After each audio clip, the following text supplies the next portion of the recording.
Ebushafo na ye cheche obi bere sanso e ma ahwefo etifo adofo ye magana fo nyinara kwa aba e de eba Attention TVS, your most inspirational YouTube channel. Wonse ma bepie mu e wa na metena edwemu e de ama me ma me ekua enjo na e trending stories ensema e ko twi eba brema e wo man Ghana emu no eno anamanya ntobase aboabo ne nyina no se me ba besom ahwefo ama obi bia nso emu ne e ko ene ne eba e wo oman Ghana emu ebusiafo e bra me se wo bra ne bonra enensem na ye wo e de ema mo na ye si fom na ya hye ensem na se na ye de amamodia na ye tene se ye de mbetu fa na yakokopie mu e wo Kwabenya a e wo enkran puni mantem heye etu akasa ewo ho ama branti bi atona nanu ewo ensedo ebushafo ne nyina ene se timemufo ekiremu a wo mo ha no mote se etu bi akasa dimakum eno enanam so ema wo mu tracy sound no bebia etu ekasa free ye no wo mu tracy sound so mo kwakohwe ni anam so ama etu akasa ewo sampotem ho na ebushafo wo mu kiremu a wo mu kopie mu ewo na eya brante kama a wo yo opposing ni o hye uniform and yetense odi etu asene chest ne boso abotu no so amia trigger no so ama enei abranti atona no wonse do ya enye asamkoto na abranti eku no so no obi nim ne nam so mo oku no sanse wanja note bia wantro bia sanse ya na obi be committee suicide na so obi eku no ana so be send ho ahoma mu a ya na etoda otaija note ana so otatro bia e de to ho edi adan se sei inti se wo bia je me girl se me girl ni me jai se esikebi na me ni nkrofo bi kwakwache na ankoyi ama me anase menya me chefa ananam so ama mi kunu hu we de wenya note bia de tene se we kunu hu ya enya asem ketwa na busuafo ebra me se wo bre yenko na enko ji asem ni mu nchi mu ayemra post ni bia bɔ ne ho tuo na wo kodi achi na onya details na ade amaye ba ne sen details be ne wo mu ya ayara wo se mo pa enura se de medi kan ti hu kakra bi ma ho se me workout nti ma me nkobom na me hwehwe mu se ne etie no ena no pay ena mani di echi finra na mani di echi na se post asem ye nka ne bebre ena o ma asem ba na obo mo dan mu kokokokra obi emfiu ni obebia obahwe wani no obebie na esa na no ne ye mpam ode a na ye solid tape bare de atare wo nti no ubisa na asem a onya no odinitia ne beyi wa no sa de ama ne nti ese me dodo asuko rerema na de abepie mu ne se enra asema mekae no opani a ene anasa branch ene areho sema obi nimnia asi na yetimi ebisa ne se papa ye den na to hutu anopetutu esa no eye Francis Edusei oye General Lance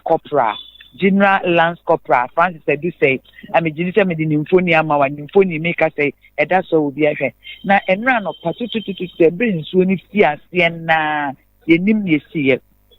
aposifo ewo tanabia bi ewo Kwabenya enkrama ntem heya na omo chesa hene machi ka branti asore abepie anene na mabonten wa ne aposifo obi edi nkoma insuo ni mu na ye ni mu na je obi asema me nkɔhye me dem a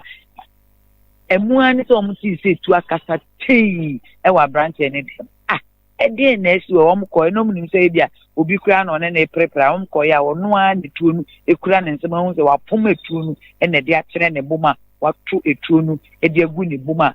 wantro no to bi anto obi akofa kenkan ehunu se ebia ne mpena bi na egya no ana wodi obi ka ebusua na etete no ana ewiase kura na eno ne koma wo mpa hatena ebio na ebra wo tabiri ne ntentem saa ene kwalebu eho de Kwabenya ne kwalebu de na emu ben dimrika ne kwalebu a omudi ni dui adokitafo gina no so na nkwa kakra ewoni mu menua eninti na nura ase wante menken na nwumire na anopeya tutu ena adokitafo ko gina branch nche da bi abranch ne che asasi so tena nkasa ena wompe wapere ontina dimti wonu ankasa ejema watwa nananom ewon se de nti nura na obo ni hutu enura not ase abeto to se mera nanopeya tutu ena che da bi okono wono a ne ka se won kobiem etuo ni de nka wokɔ ne ntem ena still etuo na nza ante na koma ntem no pe ya wajemu edi ato che se ono Francis Edusei General Lance Corporal was here as a pastor on transfer mini asat now ma rere mu ni ne namfo aposifo ni bia di nkomo obi se obi a se no correct Francis de ni esi emu owure mu kakra say abranchen ono obi nte bone ena omu nim se wodi obi aka ena omu nte se ne mpena bi agya na se wo mpena bi mpo oyobi a wo pelipa esresre nti enwanwa sa no pa ne kra omu hu no ne nante ye di nkomo wo afie ho na omu te na preko pe nsuo mu na obi ekwa akɔhyɛ ne dem ɔno nkwa akɔhyɛ ne dem na watwetwu ato ɔno ane ho a menua ɛyɛ awerɛho sɛ asat now deɛ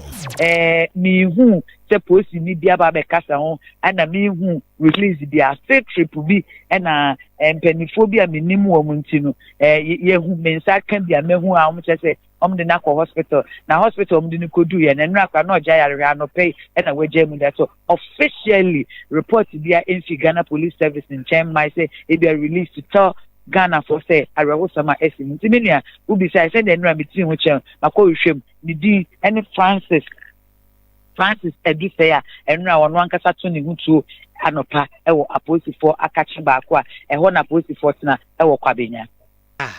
sisudua biem yɛ hwɛ ade oyɛ den Lance Corporal na sɛ idien oyɛ General Lance Corporal Francis edu say ma o si atro no oyɛ fa ha atwo Baby owo Kwabenya ono ankasa baby oye adwuma ne de asatna minim ni station awo dan se de midi kanka mini an se nkra ha yete no apolisi po asem ba na ope bi aka kora wo bre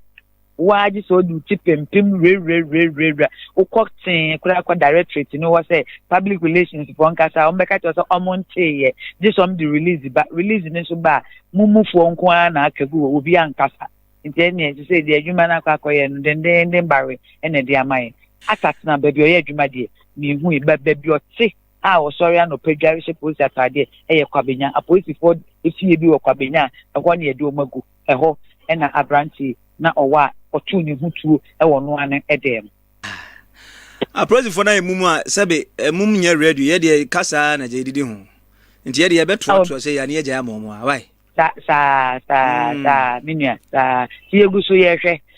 sɛ de sɛ om de mu no akɔhye emukrabia ɛsɛ ombɔ akɔpaapai so anything small can trigger the situation and physical manifestation will take place. The last time ebuja for sa pepepe anete ha na me de nsem nya ebesi e de amomya me de nsem ibrahim ara energy cup net makram